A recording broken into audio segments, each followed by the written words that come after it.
Bayangkan sebuah zat kimia ya. Zat ini dipatenkan sebagai obat farmasi resmi pada tahun 50-an, terus tiba-tiba dilarang secara global dan dicap sebagai bahaya besar bagi masyarakat. Sejarah yang kelam ya. Betul. Dan lalu hari ini, puluhan tahun kemudian, sains justru membuktikan bahwa satu dosis senyawa ini bisa meriset total otak pasien depresi akut yang udah nggak mempan diobati dengan apapun. Iya, ini benar-benar sebuah perjalanan yang sangat ironis untuk satu molekul sederhana. Maksud saya dari laboratorium medis yang sangat steril. Turun ke jalanan kan? Tepat, turun ke kultur tandingan, diblokir oleh hukum internasional, dan kini kembali lagi ke meja operasi psikiatri modern dengan data yang tidak bisa diabaikan oleh siapapun. Terdengar dalam konteks rekreasi sebagai jamur ajaib atau magic mushrooms. Iya, reputasinya memang sangat bergejolak. Dan itulah kenapa kami sangat antusias mengajak Anda membedah topik ini. Di Eksplorasi Mendalam kali ini, kita akan menyelami 3 sumber literatur utama dari jurnal medis dan kimia yang sangat dihormati. Ada Journal of Psychopharmacology tahun 2016. Terus ada Lancet Psychiatry tahun 2016 juga. Benar. Dan ACS Chemical Neuroscience tahun 2018. Jika Anda, pendengar kita, peduli dengan masa depan kesehatan mental, atau kalau Anda sekedar penasaran tentang bagaimana sains memetakan ulang batasan kesadaran manusia, eksplorasi kita kali ini akan secara radikal mengubah cara Anda melihat pengobatan. Sangat mengubah paradigma ya. Oke, mari kita bedah ini. Dari mana sebenarnya ilmu kedokteran modern pertama kali bersentuhan dengan senyawa ini secara serius? Kalau kita merujuk pada catatan sejarah di ACS Chemical Neuroscience, era medis modern psilosibin itu sebenarnya dimulai di laboratorium Sandoz pada tahun 1958. Sebentar, Sandoz yang perusahaan farmasi besar itu? Betul sekali. Di sana ada seorang ahli kimia legendaris, Albert Hofmann, yang berhasil mengisolasi dan mensintesis psilosibin beserta metabolit aktifnya, yaitu psilosin. Berarti, ini bukan sekedar jamur yang direbus, tapi senyawa kimia murni. Tepat. Dan pada masa itu, nggak ada stigma sama sekali. Ilmu pengetahuan sangat optimis. Sandoz bahkan memproduksi obat ini secara massal dengan nama dagang Indosibin. Tunggu. Indosibin. Berarti ini dulunya adalah obat yang legal dan didistribusikan secara resmi untuk penelitian klinis, bukan eksperimen bawah tanah gitu. Sangat resmi. Indosibin saat itu dipasarkan secara terbuka kepada para psikiater untuk mengeksplorasi potensi psikoterapi dan memahami mekanisme gangguan mental. Wow, lalu apa yang salah? Kenapa tiba-tiba dilarang? Nah, masuk ke era tahun 1960-an, senyawa ini mulai bocor ke kultur tandingan. Mulai digunakan secara rekreasi, secara masif, dan reaksi politik global pun meledak. Jadi masalahnya murni karena politik, bukan temuan medis yang berbahaya. Sebagian besar, iya. Puncaknya pada tahun 1970, senyawa ini diklasifikasikan sebagai obat terlarang kelas 1 atau Schedule 1. Label itu pada dasarnya mengunci rapat-rapat pintu pendanaan dan izin penelitian. Bikin sains terhenti selama puluhan tahun kan? Sangat disayangkan. Membekukan eksplorasi ilmiah. Ya, sangat disayangkan. Tapi mari kita singkirkan sejenak aspek legalnya dan fokus pada biologinya.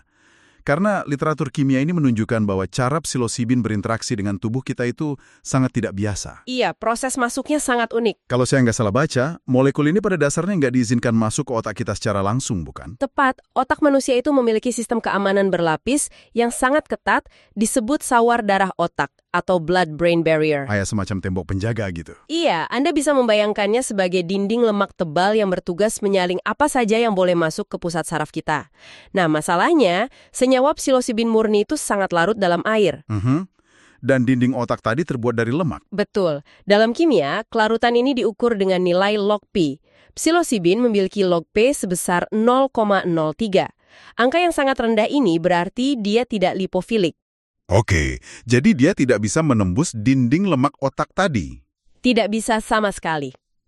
Bentar, jadi kalau dia cuma terbentur di dinding pelindung otak, bagaimana senyawa ini bisa memicu efek neurologis yang mengubah hidup seseorang?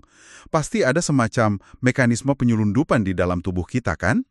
Nah, mekanisme penyelundupan itu secara ajaib terjadi di organ hati Anda. Hati? Bukannya hati itu fungsinya menyaring racun? Betul, tapi disinilah letak keajaiban biologisnya. Ketika Anda mengonsumsi psilocybin, ia masuk ke saluran pencernaan dan langsung dihadapkan pada hati melalui proses yang disebut metabolisme lintas pertama. Enzim di dalam hati kita bereaksi dan melucuti gugus fosfat yang menempel pada molekul psilocybin. Begitu fosfat ini lepas, wujud senyawanya berubah total menjadi psilosin. Jadi berubah wujud. Ya, dan psilosin ini memiliki nilai log P 1,32. Ia jauh lebih larut dalam lemak. Oh, paham. Jadi, psilocybin itu ibarat sebuah koper berisi data penting yang terkunci rapat. Koper ini nggak bisa berbuat apa-apa ketika sampai di otak, Benar. sampai akhirnya organ hati bertindak sebagai kunci yang membongkarnya, melepaskan wujud aslinya, yaitu psilosin, yang dengan mudah menembus dinding otak dan menyebar ke seluruh pusat syaraf. Analogi koper itu sangat masuk akal. Tapi bedanya di sini, saat kopernya terbuka dan isinya menyebar, ia secara harfiah mengubah cara bagian-bagian otak Anda berkomunikasi. Seperti apa itu? Psilosin yang larut lemak ini langsung meluncur ke korteks dan mengikat reseptor serotonin utama kita, yaitu reseptor 5-HT2A. Disinilah efek psikoaktif dan terapeutik yang masif itu dimulai. Dan untuk melihat seberapa masif dampaknya, sains akhirnya memutuskan untuk mengujinya pada salah satu penderitaan psikologis terberat yang bisa dibayangkan manusia. Ketakutan manusia akan kematian. Ya, ketakutan akan kematian. Yang membawa kita langsung ke studi dari Universitas Johns Hopkins di tahun 2016 yang dipimpin oleh Roland Griffiths. Saya membaca desain protokolnya. Dan ini sangat ambisius. Memang, mereka mengambil populasi yang sangat rentan. Betul. Mereka merekrut 51 pasien kanker stadium lanjut. Bayangkan, ini adalah orang-orang yang setiap hari menghadapi vonis mematikan dan hidup dengan depresi kronis serta kecemasan eksistensial mengenai sisa umur mereka. Coba posisikan diri Anda di tempat mereka sejenak. Antidepresan biasa itu seringkali membutuhkan waktu berminggu-minggu untuk bekerja. Itu pun kalau berhasil, kan? Betul. Dan bagi pasien kanker terminal, waktu adalah kemewahan yang sama sekali tidak mereka miliki. Dan Johns Hopkins menggunakan standar emas pengujian klinis di sini, yaitu uji buta ganda bersilang atau double-blind crossover trial. Sebentar, untuk Anda yang mungkin nggak familiar dengan istilah medis, crossover trial itu artinya apa? Artinya, daripada membagi pasien menjadi kelompok yang mendapat obat dan kelompok lain yang hanya mendapat placebo kosong selamanya, Yang rasanya kurang etis untuk pasien terminal ya? tepat. Alih-alih begitu, setiap pasien dalam studi ini pada akhirnya akan mencoba kedua kondisi tersebut secara bergantian. Oh, jadi mereka menjadi kelompok kontrol bagi diri mereka sendiri. Benar, ini desain yang sangat elegan untuk memastikan efeknya murni karena intervensi tersebut. Mereka membandingkan sesi dosis yang sangat rendah sebagai placebo aktif melawan sesi dosis tinggi dengan jeda pengobatan selama 5 minggu. Dan hasilnya? Hasil metriknya sungguh mengejutkan dunia psikiatri.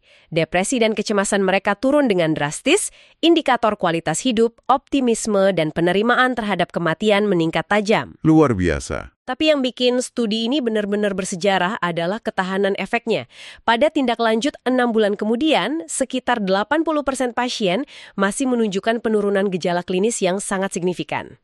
Nah, disinilah bagian yang sangat menarik. Dan jujur saja, saya harus memberikan dorongan kritis di sini. Silahkan. Karena makalah ini secara eksplisit mengklaim bahwa kemanjuran pengobatan jangka panjang ini berkorelasi langsung dengan terjadinya apa yang mereka sebut pengalaman mistis pada hari sesi. Iya, istilah itu memang sering jadi perdebatan. Maksud saya, jujur saja, menggunakan istilah pengalaman mistis di dalam publikasi sekelas Journal of Psychopharmacology, bukankah ini terdengar seolah-olah para ilmuwan sedang sengaja memicu halusinasi spiritual daripada memberikan pengobatan medis yang terukur? Sentimen Anda itu sangat bisa dipahami. Dan para ilmuwan di Hopkins juga sangat-sangat berhati-hati dengan terminologi tersebut.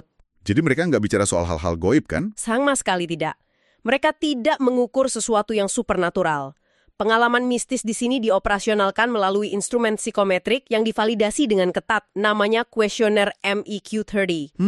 Kuesioner MEQ30. Ya, mereka sebenarnya sedang mengukur sebuah fenomena kognitif spesifik yang terjadi di dalam korteks kotak pasien. Lalu fenomena kognitif seperti apa yang sebenarnya sedang dicentang oleh kuesioner ini? Bagaimana Anda bisa mengukur mistisisme dengan angka? Mereka mengukur dimensi psikologis yang sangat ekstrim. Misalnya, ineffability. Ineffability itu apa? Itu adalah perasaan bahwa rentetan wawasan yang mereka alami selama sesi itu tidak mungkin dijelaskan dengan bahasa manusia sehari-hari. Oke, seperti melampaui kata-kata, gitu ya? Betul. Lalu ada juga dimensi peleburan ego, di mana batas antara diri sendiri dan lingkungan luar memudar, memberikan pasien sensasi pelampauan ruang dan waktu. Wow, kedengarannya sangat intens. Sangat intens memicu rasa kesatuan yang mendalam dengan alam semesta. Dan secara statistik, data menunjukkan bahwa pasien yang mencetak skor paling tinggi pada kuesioner pengalaman mistis inilah yang kesembuhan depresinya paling bertahan lama hingga berbulan-bulan kemudian. Fakta itu benar-benar menggeser paradigma. Berarti mekanisme penyembuhannya bukan hanya sekedar molekul yang diam-diam memperbaiki keseimbangan kimiawi di latar belakang, seperti saat kita meminum obat kolesterol misalnya. Tidak, ini sangat berbeda. Mekanisme utamanya adalah pengalaman batin yang secara langsung dipicu oleh molekul tersebut. Jadi, kita tahu senyawa ini bisa menghancurkan kecemasan eksistensial akibat ancaman kematian eksternal. Tapi pertanyaannya berubah. Bagaimana jika ancaman itu murni internal? Maksud saya bagaimana dengan depresi biologis parah yang menolak merespon pengobatan medis apapun? Nah, disinilah tim Carhart-Harris mengambil resiko besar di studi yang dipublikasikan di Lancet Psychiatry tahun 2016. Iya, studi kedua kita hari ini. Mereka menargetkan populasi yang sangat spesifik dan sulit ditangani. Pasien dengan depresi resisten pengobatan atau TRD. Artinya mereka ini kebal obat, kan? Betul. 12 pasien dalam studi kelayakan awal ini memiliki depresi dari sedang hingga sangat parah. Persyaratannya, mereka harus sudah terbukti gagal sembuh setelah mencoba setidaknya 2 kelas antidepresan yang berbeda. 2 kelas yang berbeda dan tetap gagal. Kenyataannya, beberapa dari partisipan ini telah menderita depresi bertahun-tahun, bahkan ada yang belasan tahun tanpa henti. Saat saya melihat protokol studinya, saya cukup terkejut dengan pendekatannya. Mereka tidak memberi pasien pil untuk diminum seminggu berturut-turut di rumah, kan? Tidak sama sekali, mereka cuma memberi 2 dosis oral yang diawasi penuh. Sesi dosis rendah, yaitu 10 mg, murni untuk memastikan respons keamanan. Lalu Sesi dosis tinggi 25 mg 1 minggu kemudian. secara farmakologis, memberikan dosis sebesar itu hanya dalam 2 sesi, ini terdengar sangat agresif, bukan? Memang sangat agresif, tapi justru di situ letak inti dari terapi psikodelik. Dan hasilnya membuat banyak ilmuwan benar-benar menahan napas. Apa yang terjadi? Hanya 1 minggu pasca pengobatan dengan dosis tinggi, ukuran efek penurunan gejala depresi yang diukur dengan metrik Hedges-G mencapai angka 3,1. Sebentar, untuk memberi konteks pada pendengar kita yang mungkin nggak rutin membaca statistik medis, angka 3,1 itu artinya apa? Sebagai perbandingan, ukuran efek 0,8 saja dalam statistik medis sudah dianggap besar. Jadi angka 3,1 itu sangat-sangat masif. Nyaris tidak pernah terdengar dalam literatur uji coba antidepresan tradisional. Wow, itu lebih dari 3 kali lipat ukuran efek yang dianggap besar. Betul, sebanyak 67% pasien mencapai remisi total di minggu pertama dan 58% masih mempertahankan respons pengobatan yang kuat pada bulan ketiga. Kalau kita harus menggunakan metafora untuk menjelaskan perbedaannya kepada pendengar, bayangkan antidepresan konvensional seperti SSRI itu ibarat menempelkan lakban hitam tebal di atas lampu indikator check engine yang berkedip merah di mobil kita. Supaya kita nggak stres melihatnya setiap hari. Ya, persis. Tapi mesinnya masih rusak. Nah, terapi psilosibin ini sepertinya bertindak dengan memasukkan seorang mekanik langsung ke dalam kap mobil, membongkarnya, dan menyambung ulang seluruh sistem kabel yang korslet dalam 1 hari. Metafora mekanik itu sangat relevan dengan apa yang sebenarnya terjadi secara neurobiologi. Oh iya, secara fisik otak memang berubah. Iya, antidepresan SSRI bekerja dengan memblokir pembersihan serotonin, membiarkannya menggenang secara perlahan di otak. Pendekatannya tidak langsung. Sebaliknya, psilosibin adalah agonis langsung pada reseptor 5-HT2A. Jadi dia langsung menekan tombol utamanya? Tepat. Ketika reseptor ini diaktifkan secara masif, ia memicu proses plastisitas saraf atau neuroplasticity. Otak yang depresi itu ibarat rutinitas yang sangat kaku. Sinyal-sinyalnya terjebak di jalur negatif yang itu-itu saja kan? Berputar di lingkaran keputusasaan yang sama. Betul. Pilosilosin merangsang percabangan dendritik baru, secara harfiah membangun jembatan saraf baru, dan mengacaukan pola kaku tersebut. Ia ibarat memberikan reboot atau restart pada sistem operasi otak. Oke, ini terdengar luar biasa, tapi kita harus melihat ini secara realistis ya. Jika ukuran efeknya sedemikian besar, pasti ada harga yang harus dibayar. Nggak mungkin dong intervensi ini murni keajaiban tanpa resiko. Tentu, selalu ada sisi lain. Mari kita masuk ke realitas klinisnya. Apa sisi gelap atau efek samping dari proses ini? Kalau kita bicara secara biologi fisik atau toksikologi, kedua studi mengkonfirmasi bahwa psilocybin sangat aman. Tidak ada kejadian buruk yang serius. Tidak merusak organ. Tidak ada kerusakan organ. Dan obat ini secara biologis tidak menyebabkan perilaku mencari obat kompulsif. Artinya tidak adiktif. Dia tidak merangsang sirkuit dopamin seperti kokain atau obat terlarang lainnya. Waktu paruhnya di tubuh juga sangat singkat, hanya sekitar 3 jam sebelum dibuang. Tapi secara psikologis pasti berat. Nah, itu dia. Secara psikologis, ini adalah intervensi yang sangat menguras tenaga. Efek samping sementara mencakup episode kecemasan yang tajam saat obat mulai bekerja dan mencapai puncaknya, kebingungan, sedikit mual. Terus saya baca ada juga sakit kepala pada hari berikutnya. Iya, sakit kepala ringan hingga sedang pada 1 hari setelah sesi, dan peningkatan tekanan darah sistolik atau diastolik secara sementara selama sesi berlangsung. Dan melihat efek psikologis yang kuat itu, jelas ini bukan skenario di mana dokter memberi Anda resep, Anda menebusnya di apotek terdekat, lalu meminumnya di sofa rumah sendirian. Oh, sama sekali bukan. Dan ini adalah aspek yang sering banget disalahpahami oleh publik. Lingkungan atau yang dalam literatur secara spesifik disebut set and setting adalah segalanya. Bagaimana tepatnya mereka mengatur ruangannya? Sesi pengobatan itu dilakukan di ruangan khusus yang didesain estetik seperti ruang tamu yang menenangkan, bukan bangsal rumah sakit yang dingin dan berbau obat.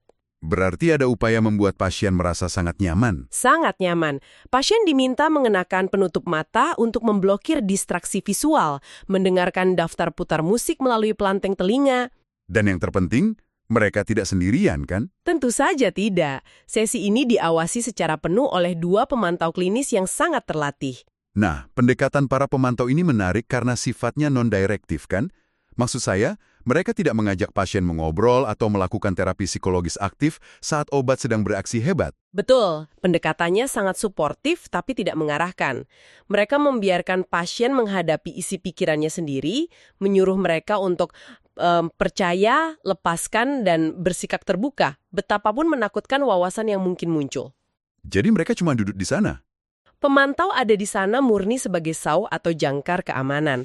Jika kecemasan muncul, mereka memberikan kehadiran yang menenangkan, mungkin hanya dengan memegang tangan pasien.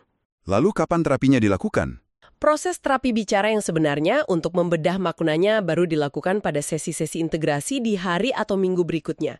Disitulah mereka membantu pasien memproses dan menerjemahkan wawasan abstrak yang didapat menjadi perubahan perilaku di dunia nyata. Oke, jadi coba posisikan diri Anda yang sedang mendengarkan eksplorasi kita ini ke dalam sistem medis saat ini. Jika senyawa ini aman secara biologis dan luar biasa efektif untuk depresi kronis, mengapa ini belum tersedia di setiap klinik? Ini pertanyaan yang sangat kritis. Sepertinya ada biaya tersembunyi di sini. Bukan dari segi harga bahan obatnya, tapi dari waktu dan logistik pelaksanaannya. Pengobatan ini butuh persiapan berjam-jam. 2 tenaga medis profesional yang didedikasikan penuh selama 6 jam sesi berturut-turut, ditambah sesi integrasi lanjutan. Anda benar-benar menyentuh akar permasalahannya. Ini memunculkan satu kenyataan penting. Ini bukanlah sekedar meminum pil kimiawi. Ini adalah intervensi psikologis intensif yang dibantu oleh obat. Dan sistem medis kita belum siap untuk itu. Belum. Model bisnis perawatan kesehatan mental kita saat ini kan bertumpu pada kunjungan dokter 15 menit dan resep harian berkelanjutan. Kita belum memiliki arsitektur logistik maupun skema asuransi untuk mendukung prosedur klinis maraton semacam ini. Itu benar-benar bikin kita mengevaluasi ulang segalanya. Oke, mari kita rangkum perjalanan luar biasa hari ini untuk Anda. Kita mulai dari senyawa purba yang berhasil dijinakkan dalam lab Sandoz, lalu dijegal oleh regulasi hukum yang membekukan sains, hingga kini ia terbukti secara klinis. Ya, terbukti mampu membawa kedamaian.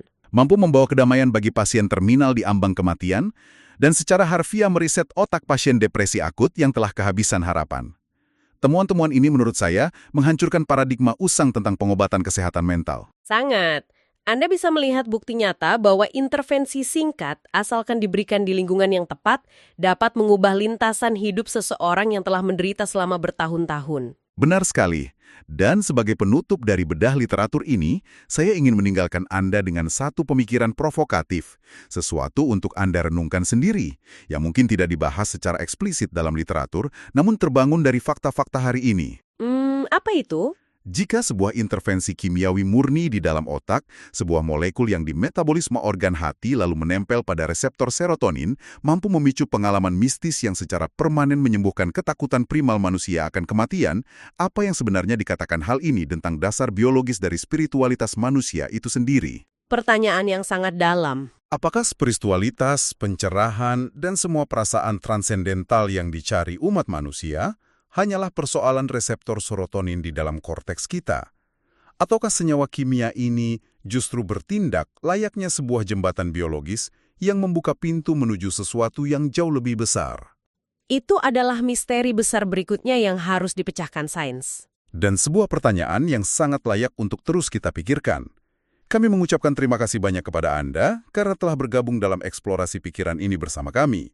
Teruslah kritis, teruslah bertanya, dan sampai jumpa di eksplorasi mendalam selanjutnya.